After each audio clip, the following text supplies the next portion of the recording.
नैमिषारण्य की पावन भूमि है। 88,000 ऋषि विराजमान हैं। सौनक जी कहते हैं, गुरुदेव त्वया खलु पुराणानि सेतिहासानि चानघ आख्यातान्यप्यधीतानि धर्मशास्त्राणि यान्यतः।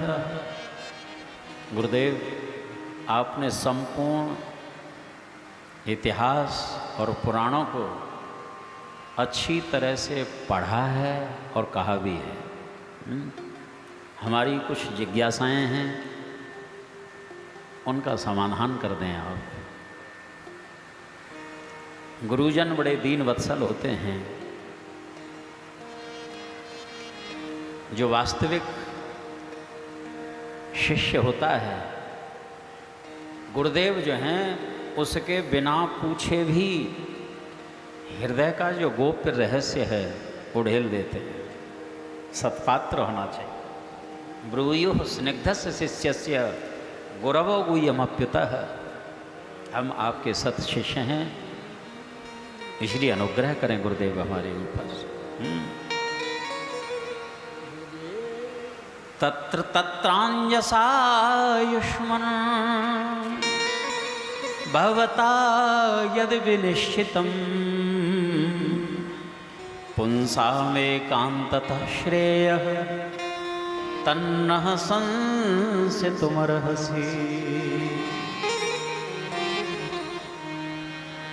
संसार में जितने भी प्राणी हैं बिलग बिलग कर्मों को करने में संलग्न हैं। दिन रात कर्माशक्त हैं। कितने शास्त्र हैं जिनका कोई पारावार नहीं। ये जीवन बहुत ही अल्प है। किसी भी शास्त्र को पढ़ा जाए जीवन खत्म हो जाता है। शास्त्र का मर्म समझ में नहीं आता। किस किस शास्त्र को पढ़ें, क्या साधन अपनाएं। इसीलिए समग्र शास्त्रों का जो निचोड़ है, ब्रजबालाएं एक बार निहार लेती बावली हो जाया करती, तो उसका कोई आकार नहीं है। अरे एक बार किस संसार का सारा आकर्षण खत्म हो जाता है। कैसा अनुपम सौंदर्य। और उनके लिए निर्गुण निराकार कह दिया। ब्रह्मा विष्णु महेश। अरे परमात्मा तो एक ही होता है। और ये अनेकानेक देवी देव कौन हैं। कहें कि अवतार हैं भगवान के, तो अवतारों की कोई गणना है कि कितने अवतार हैं। ब्रूहि योगेश्वरे कृष्णे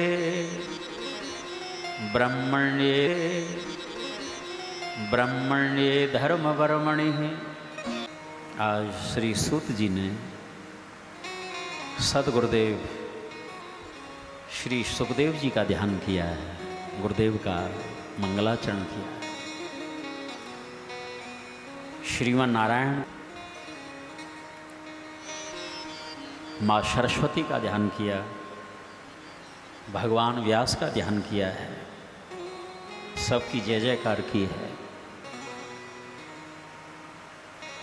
और कहते हैं कि सौनक, तुमने जो पूछा किस कर्म को करने में मनुष्य का कल्याण है, शास्त्रों का सार क्या है, तो सुनो। एक ही श्लोक में 2 प्रश्नों का समाधान है संक्षेप में। सवै पुंसां परो धर्मो यतो भक्तिरधोक्षजे अहैतुक्य प्रतिहता ययात्मा संप्रसीदति।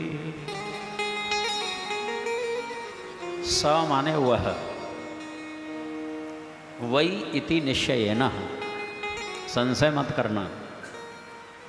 परो धर्म पुंसाम, पुंसाम माने मनुष्य, और मनुष्य माने स्त्री पुरुष कोई भी हो, इसमें भेद नहीं।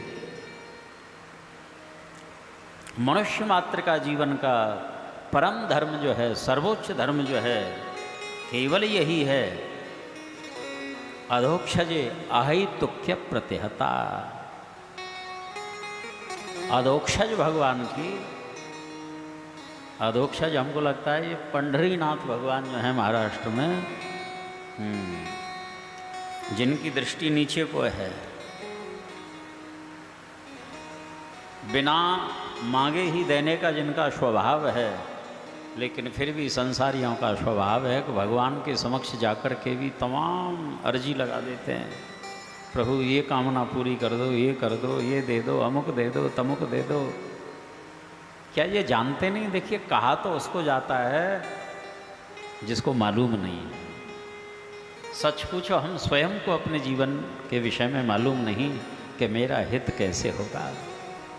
ये तो प्रभु जानते हैं इसको, लेकिन फिर भी हम अर्जी लगाते हैं। मानो पंढरीनाथ ने विचार किया कि हम बिना मांगे ही देने का स्वभाव है, फिर भी इनका तो मांगना स्वभाव है, अब इनकी तरफ देखना ही नहीं है, नीचे देखेंगे हम। भक्ति अधोक्षज है। ऐसे अधोक्षज भगवान के चरणों की अर्चा और इन्हीं की चर्चा, चर्चा और अर्चा, ये समग्र शास्त्रों का सार है। और यही कर्म एक ऐसा है कि बाद में पछताना नहीं पड़ेगा।